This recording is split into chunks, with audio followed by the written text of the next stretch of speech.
Hello everybody, my name is Arpana and I am a trainer at Academy for Benchmarking. Myriads of aspirants have expressed their desire to watch crisp but comprehensive videos on IELTS writing. So we have attempted to teach you in the form of videos. We have shot 3 different videos and this is the first video in that series. And if you did like it, found it informative enough, do like our videos and do subscribe to our channel. And if you do have any specific requests, do write in to us as well. The details are all there at the end of this video and it will motivate us to do better. So for all those who are looking to write a winning essay, this video is for you. So let's get started, and this series is exclusive for task 2. So as you're aware, in task 2, you're expected to write at least 250 words within 40 minutes. You may definitely write more, but not write less. And how would you know what kind of essay it is, or what are the types of essay?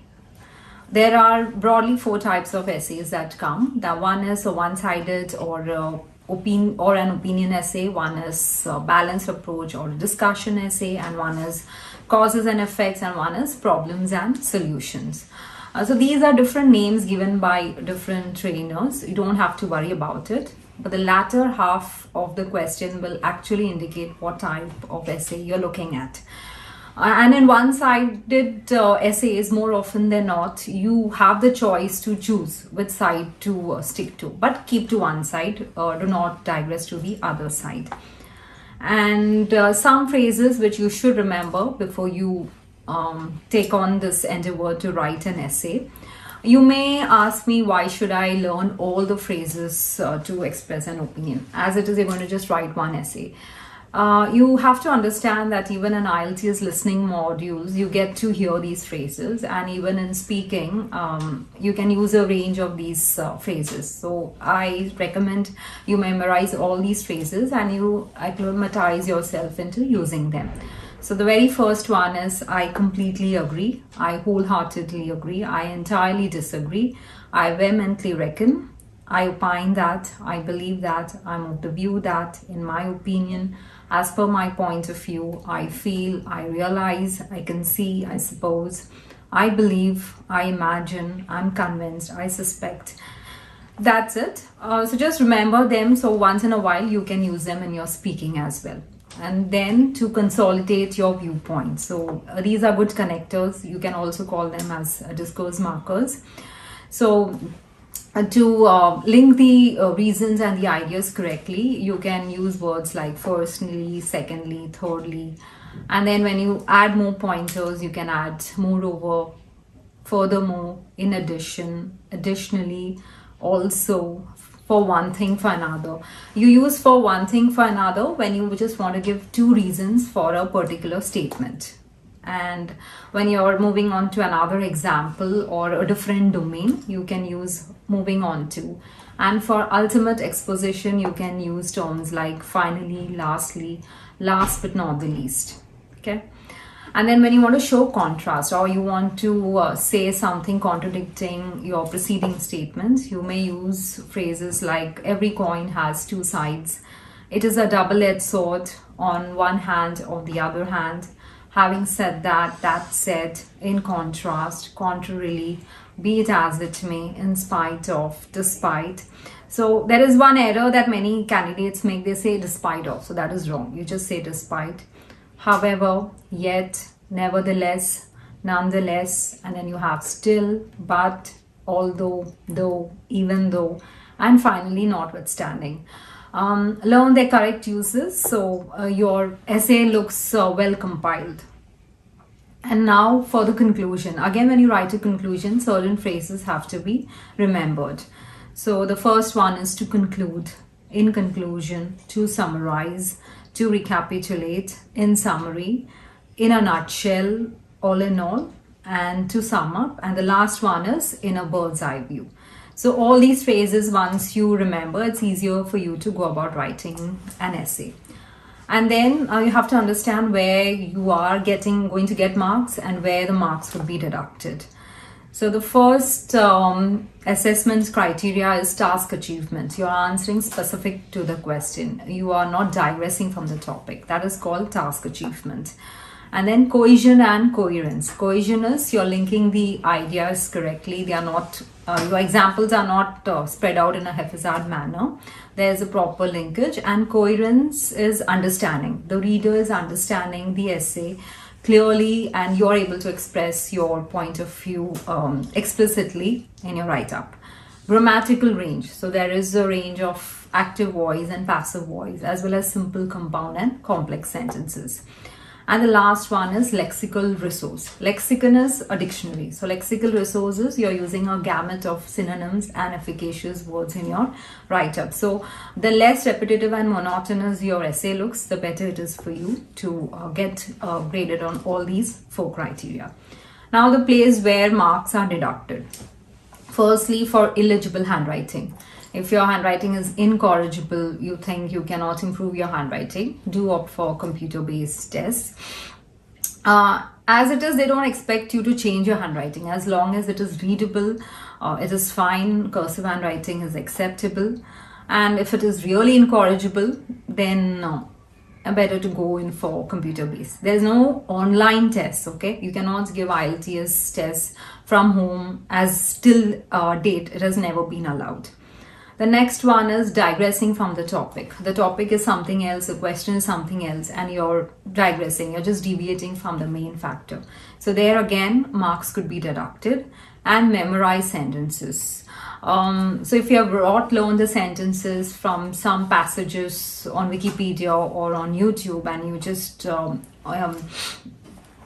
deliver the same sentences, you will definitely mark less on them. Now your question would be, how would any examiner know whether I've learned or not? You have to understand that these examiners are all aficionados of the English language, and they are trained to analyze your essays and to pick up any discrepancies in your language. Also, IELTS essays are corrected by 2 examiners. So this is just to ensure there is uniformity in correction throughout the world. So any lapse in your writing can easily be discerned by native examiners. So the best thing is, if you want, you can definitely read a lot of articles, but you have to reproduce it in your own words. And lastly, less word count. So if you are writing less than 250 words in an essay or 150 words in your task 1, definitely you will be marked down. But in a computer-based test, that shouldn't be a problem because you have a word count. And in a paper-based test, if you're habituated to writing, you can very well guess if your write-up is more than 250 words or more than 150 words. And if you have time to really count the words, you don't have to count all the words, just count the number of words in a particular line and count the total number of lines and multiply it. Close to the exams, you could also practice on the sample pages, sample answer sheets that you get. So that should give you an idea what is 250 word limit and what is 150 word limit. Okay, moving on, you have to comprehend the difference between British and American spellings. Okay, adhere to one side, do not mix. And we Indians, we have been brought up with a UK style of writing and speaking, so it's better to adapt to the British style itself. So one notable difference is in the spelling of words like neighbor, color, valor. Spelling of neighbor is N-E-I-G-H-B-O-U-R, and Americans will add an O-R at the end. Similarly, for words like travels, counseling, marvelous, you have a double L, but Americans will use a single L there. On the contrary, for words like skillful and enroll, there is a single L as per British English, and Americans would use a double L. And words like learned, spoiled, spilt, there is a T at the end, and Americans would use an ED. Words like center, meter, kilometer, there is an RE at the end as per the British way, and the Americans would use an ER. In program, there is an ME at the end, and Americans wouldn't use that. And in words like organization, computerization, analyze, there is an S, and Americans use a Z or Z as they call there. Okay, and you also have to understand the difference in the writing style. The British, they would leave the 2-finger indent space, when they start any paragraph. And then when they go on to the next line, they start from the margin again. And when they want to move to the next paragraph, they do not leave a line, just leave an indent about an inch from the margin, and they go on writing. On the other hand, the Americans would start the first line from the margin, but from the next line onwards, they would keep leaving that indent. And when they go to the next paragraph, they leave a line and again start from the margin, and the line subsequently, they leave that indent. So you're not supposed to mix both the styles, either stick to British or stick to Americans. And in paper-based, preferably do not leave lines between paragraphs. Computer-based, that shouldn't be a problem. Now the do's and don'ts of IELTS, starting with the do's. Prepare a mind map. So when you see a question, just don't be in a hurry to start writing, even if it is computer-based. Prepare a mind map. This would entail what kind of ideas you're going to use, examples, synonyms, efficacious words, and the like.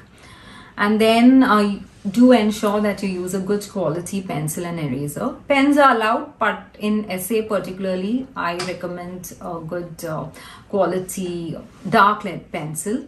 And this helps you to erase the words if necessary. You are provided stationery, but I still recommend you using your own ones, lest the quality is not good, or you're not happy with the stationery given to you. And then ensure that you use or incorporate superlative words and a gamut of synonyms, as I mentioned earlier. So when you don't have enough of words, it just reflects your discomfort with the English language. So using the same kind of words is tantamount to having weak English. So learn good range of words and synonyms. We all know how important vocabulary is. A famous person has said, vocabulary enables us to interpret and to express. If you have a limited vocabulary, you will also have a limited vision and a limited future. And some examples of synonyms: intelligent is bright, plentiful is abundant. Okay, and keep a tab on the timer. It doesn't mean that after every line you keep looking at the time. That's a waste of your time. But be aware after 10 or 15 minutes how much you're writing. Towards the end, if at all you feel, especially in paper-based, there could be paucity of time. If you feel that you might just not get time to write the conclusion, you could leave 2-3 lines, write the conclusion first, and then fill up those gaps. Because writing an effective conclusion is a must. And make time for proofreading, at least 5 minutes. That includes checking the grammar of the sentence construction, formatting, punctuation. Unnecessary capitalization is also an error, spellings, capitalization, and also you have to watch out for subject-verb agreement. That is also important. Okay, and then after every paragraph, go back to the question and check whether your ideas, your examples are in sync to the question asked. Because what happens if you just read the question and go on writing, there is every chance that you might just digress. So it is a good idea to go back to the question and after every paragraph and check, okay, it is definitely in line to the question asked. And finally, do physically write essays. Even if you go for computer-based exams, it's a good practice to write physically, so that because when you write, your thought flow goes a little slower, and this traditional method will definitely bear fruits in the long run. And like I said earlier, ensure that there's a strong, effective conclusion. In task 2, writing a good conclusion is a must, and in task 1, when you look at graph writing for academic students, and a very strong overview statement is important. Okay, now moving on to the don'ts of IELTS writing. We looked at the do's, now the don'ts. Preferably don't use shortened forms. You can use them in your speaking and listening also, you get to use them, but when it comes to essay writing, stick to long forms like will not, should not, would not. Do not use doesn't, shouldn't, can't. And don't use too many idioms. At the most, you should be using 2.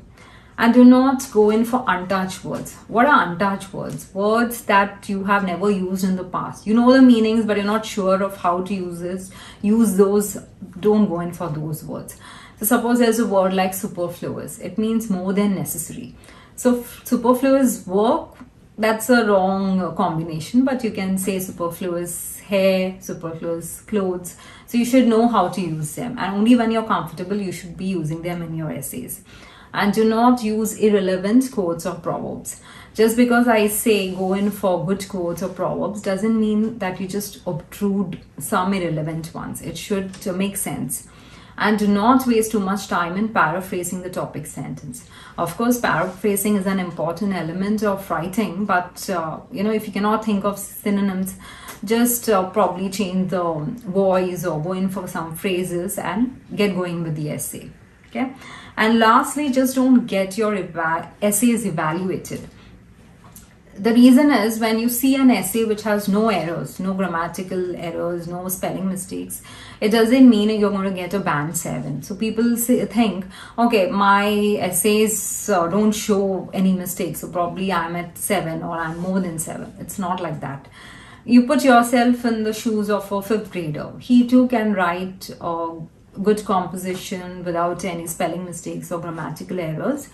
But that doesn't mean that his composition is going to get him a band 7. You have to go in for above average English and superlative words, and vocabulary build-up does take time. That is the end of our first video on IELTS writing. If you found it informative enough and you want to know more about our courses available, or you'll have a special request, do write in to us. Here are our contact details. You can send an email to academyforbenchmarking@gmail.com. You can visit our website at www.academyforbenchmarking.com. And therein there are 3 other essays, so that will help you consolidate your writing skills. You can also send a WhatsApp message on 989-223-6660 or 9892416650, and the third number is 981-922-1621. Thank you.